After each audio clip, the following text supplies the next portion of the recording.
Hello. Good morning, Mitchell Gold. This is Jerry Ashton giving you a call from WGRNradio.com. How are you today? And Mitchell Gold is awesome today.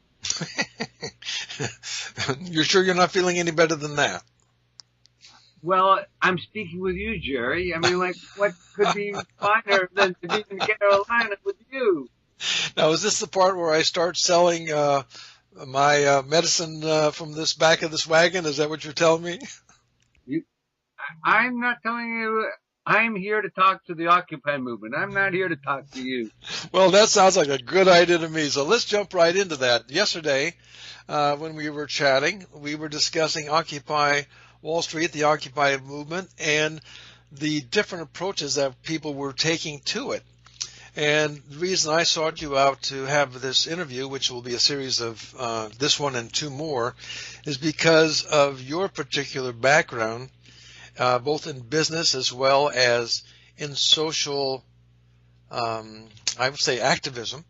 And I'd like to be able to bring us up to date with what we talked about yesterday, which happened to be dealing with your approach or your ideas by way of ISO 26000 as it deals with economics, ethics, energy, and health. So if you'd like to do a quick recap on that, and then today I'd like to have you tell us what it is that you'd like to address. Easy.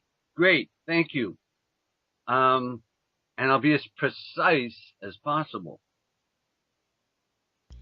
Did I get a smile from that? Yes, you got a smile on that one. Okay, good. I appreciate you putting it in the order of economics, ethics, energy, and health. And I just want to use when we introduce the notion in classrooms, we always say the 4 E's. And this is how we remember economics, ethics, and energy and health and the 4 E's. And then the teacher always says, go ahead, what's the question? And the question is? The question is, most times when I present it, I say the 4 E's: economics, ethics, energy, and health. And you will say, how important are these to the Occupy movement? That's what I would say. Well, I was going to do that, but the joke of this is, when I introduce it, because I like to warm up my audience, normally people say, but health doesn't start with an E. But I thought we were internet about it, so it would be like e-health or something like that. No. And this is what I'm sort of telling you what happens in the classroom. I can tell. Tell me why. Tell me how I got snookered into that one. And then I throw back at the teacher who questions me, how many R's in the 3 R's when you're teaching reading, writing, and arithmetic? Got it. Interesting, eh? Yep. And every time I introduce the 4 E's, the teacher says, but you can't do that. And anyhow, so I tell them about the 3 R's, which is, there's only one we know, right? Reading, writing, arithmetic. That's right. There's only one R in that. And they got away with it. However, how many years have we got away with that? Well, actually, you would get away with this quite well in England, where they drop the I's. So health would be appropriate to start with an E. Right. But enough of this bantering about. I'm very interested, as are you, in seeing the Occupy movement get itself on solid feet. I mean, it's over 160 cities here in the United States already. There are encampments all over the place. They are battered about by the local press every time they do something wrong, and not always notice when they do something right. So how can you approach this or help people that are listening to this program understand better ways to be able to maximize the outcome for good that Occupy has in its future? Well, the Occupy movement is actually about the future. But it's now. Now is now, as the teachers say. Now is now. The Occupy movement is about now. And how do we deal with it from an economic, ethical, energy, and health point of view? That's what each of the people in the Occupy movement ought to be asking themselves that question. And then they should say, well, how do we organize ourselves? You know, and this is what the cafe that you and I are involved in and where we met we're struggling with how we organize ourselves. Well, we'll come together on Mondays and we'll talk about this and we'll do this, and Tuesdays we'll do this. But they're reinventing the stuff that you and I have done for the last 30 years. And the tools of using what is here today is contained in the medicine wheel. It's contained in the co-creation wheel of the shift movement. It's in both of those medicine wheels, but people don't know how to read those wheels, so we have to teach them how to read. And then we have to teach them how to write, and then we'll have to teach them how to do the math with them. Well, that sounds like a daunting project. So to simplify it for people like me, you say I need to learn the medicine wheel. What in the world does a medicine wheel have to do with the Occupy movement? Well, it's how you make decisions for yourself. How do you decide what to do? But I don't want to take us through that right at this moment. Okay, let's save that for a future one then. No, I'll work it in as we go. It'll become more obvious as we start to talk about, like as I said, we talked about an overview in our first discussion about banking, and we talked about information technology, we talked about human resources, and we talked about other resources that the Occupy movement has. And what we need to do is to collate that. What are the stuff we have? Do we have any banking? Do we have IT capacities? Do we have human resources, and how do we accumulate them? And what other resources do we have? I mean, like, you're a huge resource for us. WGRN radio is a huge resource, but WGRN, pardon me, has no idea what they're doing, at least as far as I can see. Okay. Sorry, guys, but what you could be doing, I've done it in the past. What they could be doing is developing a network. But before we get to that, because today I wanted to talk about more formally on how we move forward. How do you, like in terms of the movement, they need to have a way to bring information into their system. Right now, there's no way to do that. Not really. If I've been involved with it for how long? Several months. I still don't know how to get information into the system. So we have a problem with how we get information in. And then once we bring information in, we need to look at what are the standards that we use when we bring them in. We have to have a standards assessment process, and we don't have that. And further to that, those standards need to be global. They also need to be different, because in each community they'll have different things that are important to that local community. So, but we have to have a process that works in all of them. And then once we have that those three decisions made, then we come up to the granting process. We grant you that idea. We supply that idea with energy. We supply that idea with money. We supply it with our intention.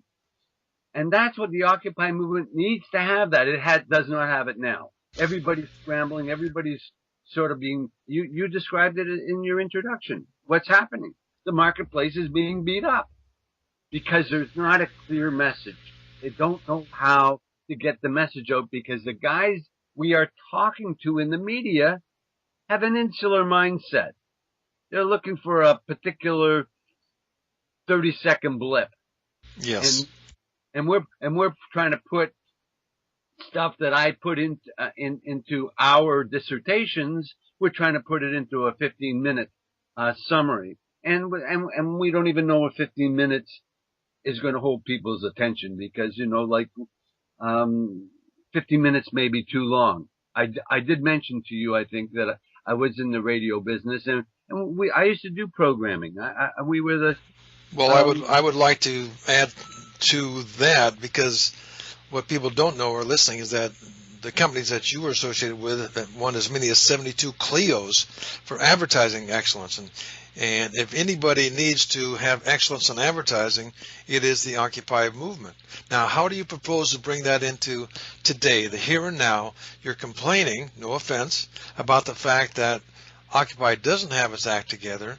Now, just exactly how are you going to be able to be of assistance in saying that it can?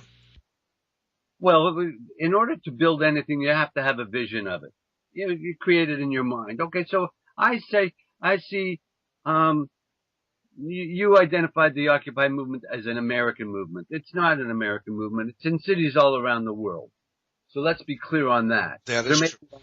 There may be a number in the United States, and whatever that number is, it's X, and X is greater than 0, and that's great. We can name a couple right off the top: Toronto, Los Angeles, Wall Street. Those are the ones that come immediately to mind. And in Lancaster, Pennsylvania, we heard from someone yesterday, a guy who actually he travels 20 miles every day to just stand there and hold a sign and say, "Occupy Lancaster." You know, and these things are awesome pieces of information, but they're not newsworthy for a 15-second soundbite. You know, the media won't cover that. So what we need to do in our process is to have a full vision, and that's why it's difficult for me, because in my whole process is every time I talk about economics, energy, ethics, and health, I also have to talk about banking, information technology, human resources, other resources, the standards process, granting, media, education, networking. And here you asked me a question, and here's the answer to your question. It's, what is this network WGRN? Are they just building a network for themselves, or is there going to be a network in every city? And this is what the Occupy movement offers to WGRN, not what we offer this to WGRN. They don't have that component together. So if I understand you, and I'll explain as I understand it, WGRN, which is basically it is a launching pad for people like me who have particular radio programs of interest. So our particular interest, of course, is this thing called 15 Minutes of Fact, and the world that I live in, as compared to the other radio people on WGRN, is the world of Occupy Wall Street. Now, granted, there's only me. I'm sitting in New York, but I have, by way of WGRN, access to anybody around the world. And also, there are people with feet on the ground who are other radio commentators on WGRN as well. So there is a geographical component. Well, that's wonderful. But then what it needs to be organized. Agreed. And it needs to be organized in a fashion that you, Jerry Ashton, become the host of the Occupy. What is it? The name of our show, your show? 15 Minutes of Fact. 15 Minutes of Fact, yes. As long as you maintain that name, we may change it. We may decide, hey, 15 minutes isn't holding up the people's attention long enough.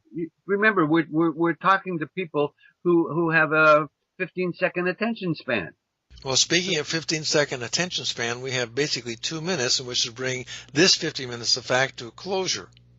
So how would you like to do that to introduce the next session that we're going to be having as well?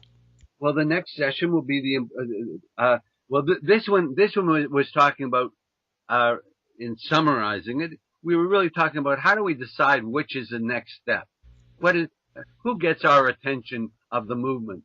Because each time we talk, we have to get the attention of the movement, because it's the movement that is amorphous, that we need to coalesce its energy. Okay, I'm getting that as a real solid point. So if what you're saying, with all these challenges and all these different areas that you named off, which is enough to give a headache to anybody and make them want to go back to watching television, what you are saying is that we are able to organize by way of the conversation that you and I are having, and presumably in some fashion getting it out to a larger audience. What do you mean by that? I mean that it is how we work with media, how we work with the education field, Got it. how we work with existing networks, and how we talk about the efficiencies of doing so. And that's what we're going to talk about next conversation. Media, education, networks, and efficiencies of all the energies coming together. We are the future if we do it properly. And if we don't, let me just say this about the Occupy movement. The Occupy movement and the Occupy Cafe is an idea that was expressed through the World Peace Posse and the World Peace Posse Cafe that we enunciated 2 years before Occupy was even a thought. Got it. Okay. Well, it appears to me that we are going to have a very interesting section number 3 for this conversation on Occupy Wall Street and your particular approach to it, a fellow by the name of Mitchell Gold. Mitchell, thank you so much for your time today. Thank you, Jerry. I hope I was precise enough. You were explicitly precise. God bless. God bless. Bye-bye.